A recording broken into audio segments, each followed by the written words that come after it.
Si Dieu a créé tout, qui a créé Dieu? Cette question hante l'humanité depuis des milliers d'années.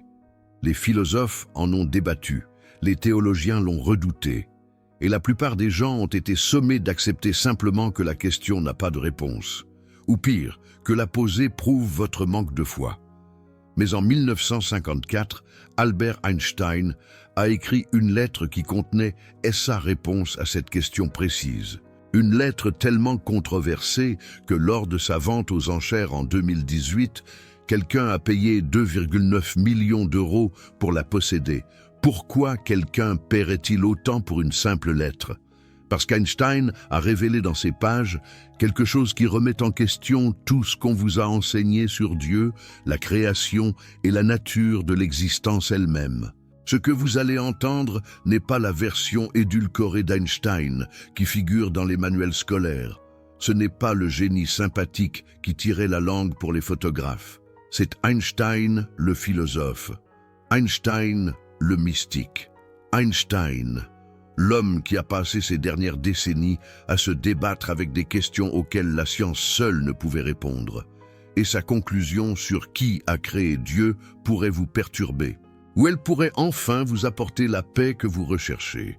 Avant de révéler ce qu'Einstein croyait réellement, je dois vous faire comprendre pourquoi cela est important.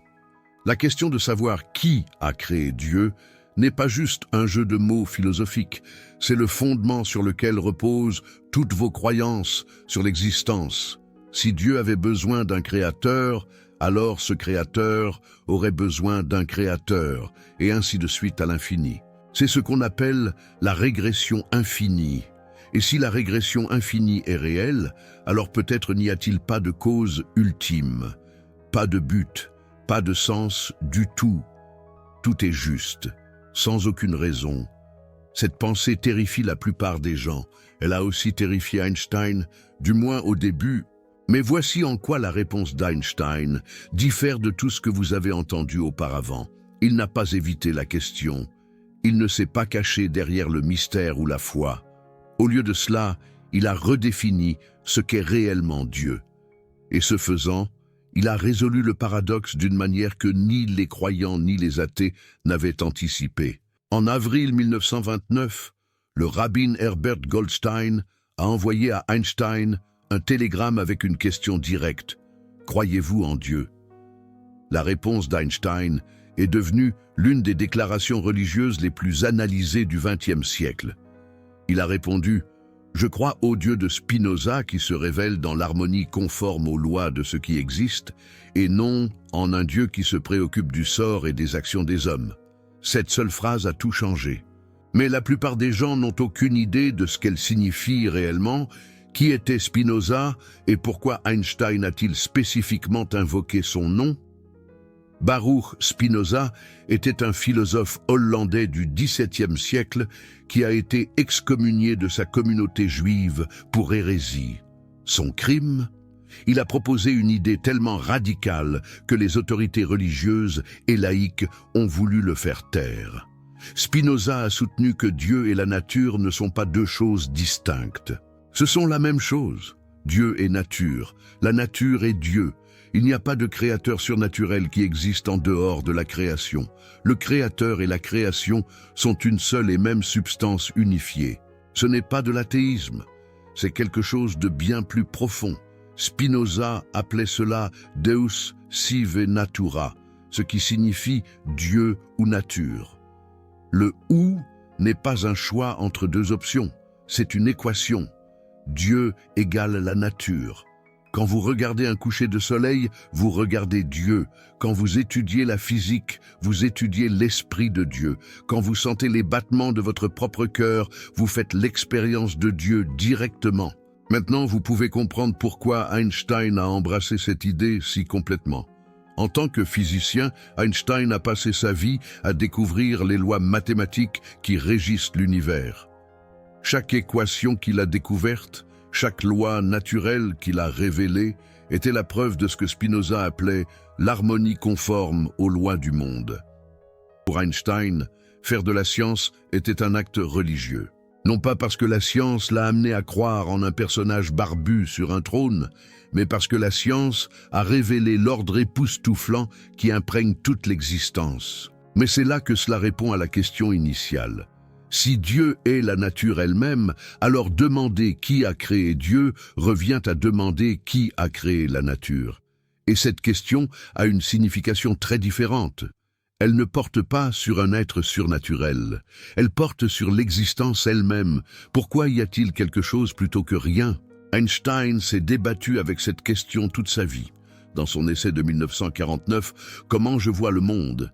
il a écrit que les scientifiques sont possédés par le sens de la causalité universelle.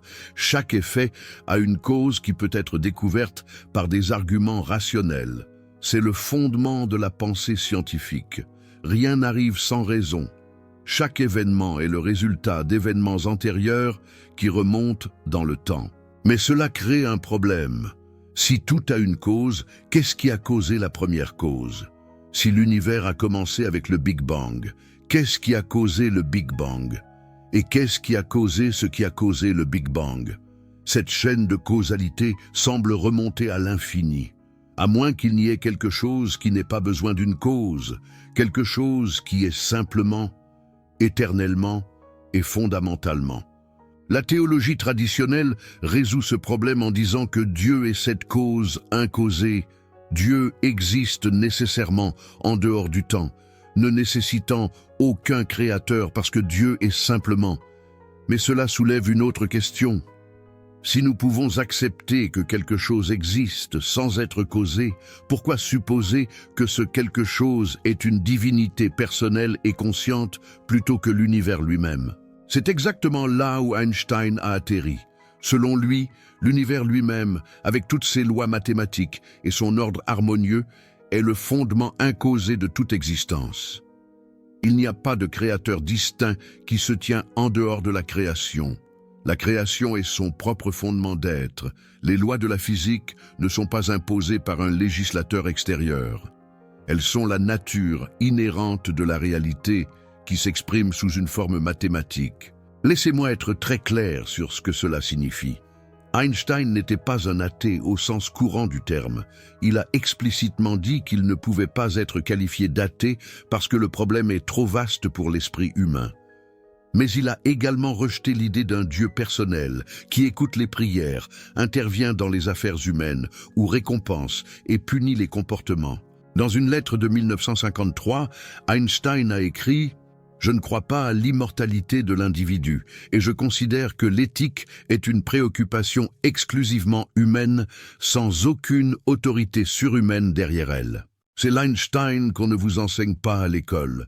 C'est l'Einstein dont les opinions religieuses étaient si nuancées, si philosophiques, si éloignées des catégories conventionnelles, que les religieux comme les athées ont essayé de le revendiquer comme le leur, mais il n'appartient à aucun de ces camps.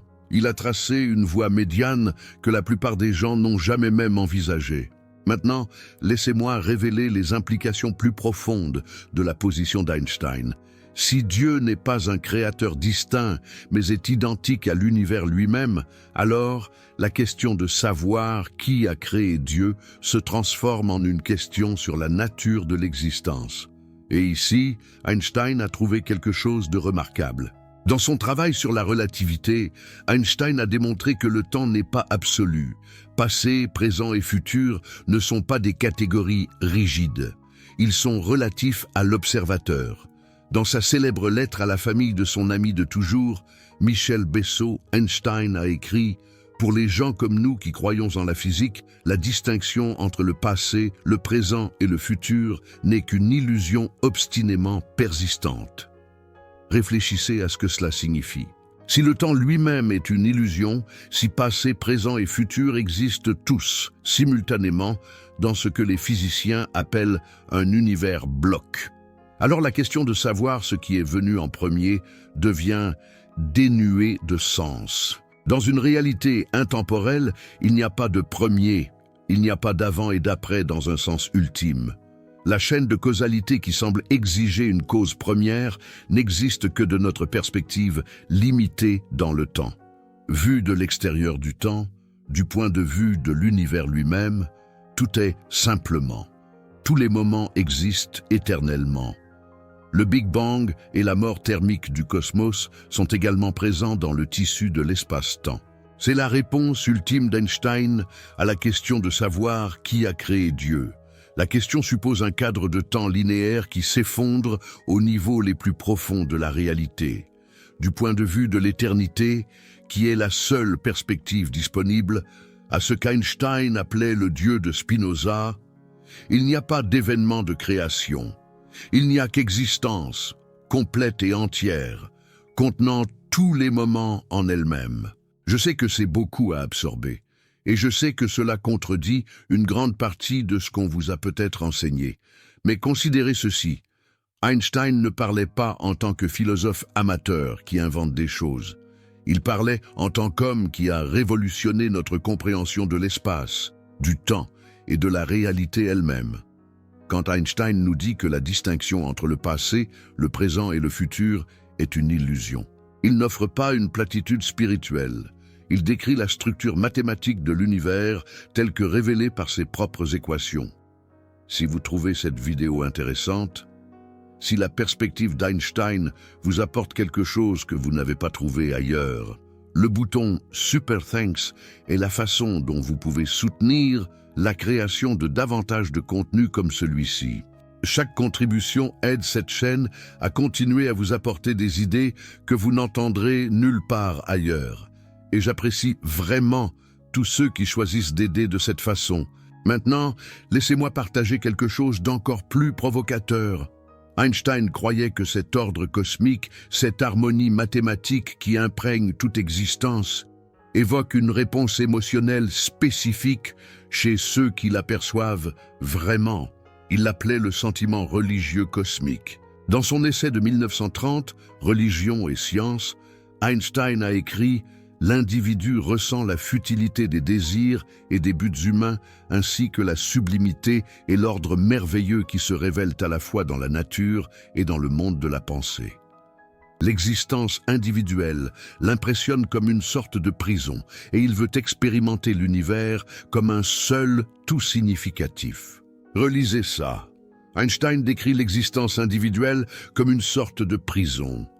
Il dit que la personne qui perçoit l'ordre cosmique veut transcender son moi individuel et expérimenter l'univers comme un seul tout significatif. C'est du mysticisme. C'est un langage spirituel venant d'Albert Einstein. Et voici ce que la plupart des gens manquent.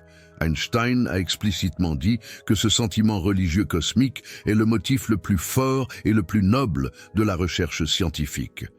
Il a écrit « Une personne religieusement éclairée me semble être une personne qui, au meilleur de ses capacités, s'est libérée des chaînes de ses désirs égoïstes et est préoccupée par des pensées, des sentiments et des aspirations auxquelles elle s'accroche en raison de leurs valeurs superpersonnelles. » Einstein ne faisait pas de la science pour accumuler des faits. Il faisait de la science comme une forme de culte. Chaque équation était une prière. Chaque découverte était une révélation. Et le Dieu qu'il vénérait n'était pas un être séparé de l'univers, mais l'univers lui-même, exprimé à travers ses propres lois mathématiques. Maintenant, laissez-moi aborder l'objection que beaucoup de gens soulèvent à ce stade.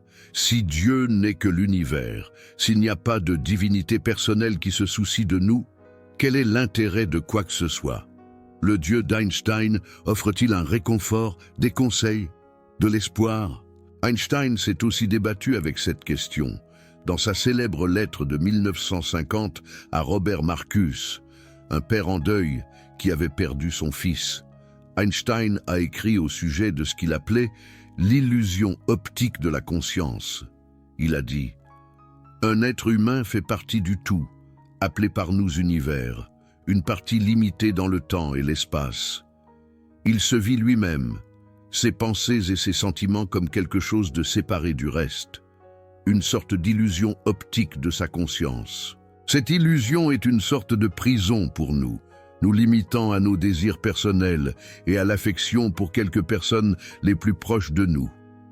Notre tâche doit être de nous libérer de cette prison en élargissant notre cercle de compassion pour embrasser toutes les créatures vivantes et toute la nature dans sa beauté. C'est l'évangile d'Einstein. L'illusion de la séparation est notre prison. La libération vient en reconnaissant notre unité avec toute l'existence.